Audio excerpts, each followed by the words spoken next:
Well, I mean, I say that's what happens when people are not experienced to our business. And you have to be fully educated. You got to be fully trained. And people think that that's something that's not prevalent. But like when I came into wrestling in 95, 96, I had a lot of the same issues. I didn't like the ribbing. I didn't like the joking. Um, and anybody that talked to me that I didn't think was worthy of having that kind of aggressive conversation, they got that work. And, um, I don't know the full story, but I do know what I saw. And it looked like he wasn't smart to what was going on. And the dude that was messing with him bit off more than he can chew. And, you got to be careful, one, who you mess with, and two, like, what kind of example are you as a veteran for inciting a ride with a kid? And I mean, he's not 12 or nothing, but he's still significantly younger. And you want to make sure that everybody knows what we're doing.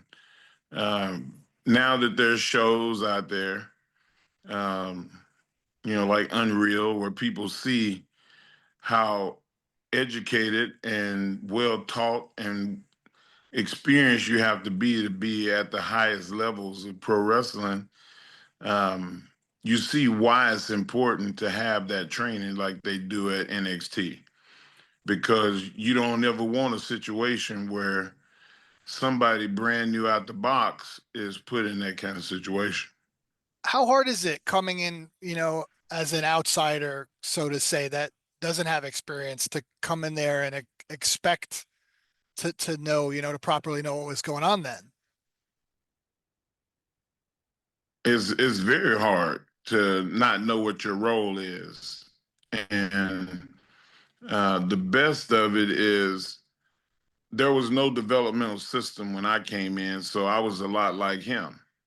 But the system today, why you don't hear that very much, is people go to wrestling schools and the first thing they get taught is go in there and be quiet, don't say nothing unless somebody says something to you, and respect the people that's older than you and that's been in the system longer than you.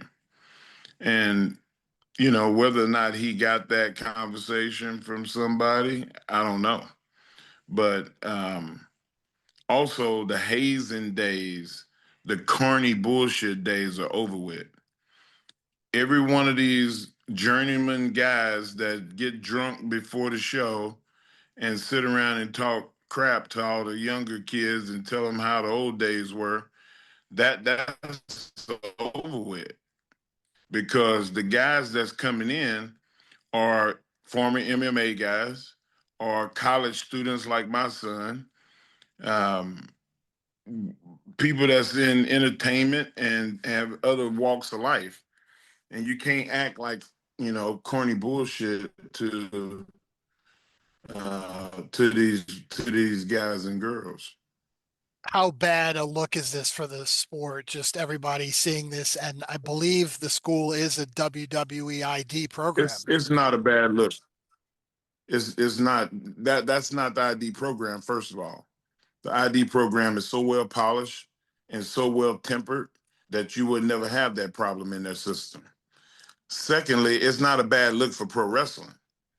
It's a bad look the uh, for the company that he performed at, and it's a bad look for him, and it's a worse look for the guy that got beat up, because now we know you can't fight. And back in the old days, if you lost a fight, you lost your job. So those, maybe that those days are over too. But in the modern sense, just to correct you, that doesn't supposed to happen, and it shouldn't ever happen. On both sides, have enough respect for the business. Hey, this dude is acting up. I'm gonna give him a pass today. but you need to get him in order because if I wanted to take his head off, I could. And then the older guys that sit around drinking at the building before the game, before the show, you get rid of every one of those guys that's like that. The journeyman drug addicts, alcoholics, want to be tough guys, get rid of them. They don't fit the mold for the business anymore. I Well, would never hire them at all Caribbean. If a guy showed up to my show drunk or was sitting outside in the parking lot drinking before the show, he would never work for me.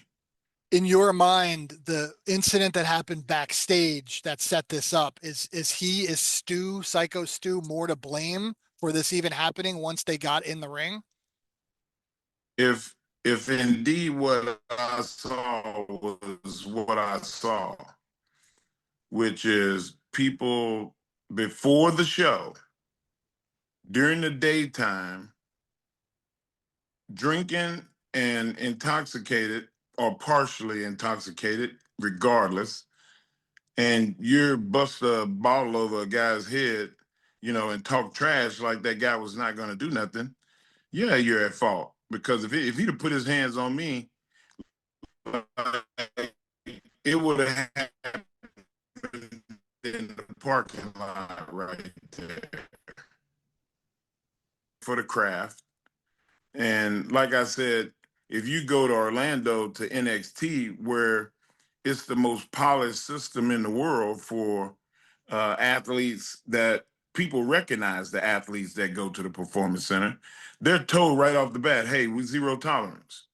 If you got a problem with somebody, you come to me first and let me handle it. You don't handle it yourself. Does stuff like this happen? That's the best way to have it. Mark, does stuff like this happen more than we know? And this just was so obvious because they were streaming it. Does this happen behind the scenes? No, I mean, it has happened, and it'll probably happen again. But it's such an isolated thing. In the old days, guys used to say, "Hey, well, let's go take it outside and handle it like men." That philosophy, it happened back then, but not that often. Very rare did you see people come to blows. It happened, like I said, but it was rare. And I think that it'll be a long time before we see something like this because people are going to see what the fallout looks like.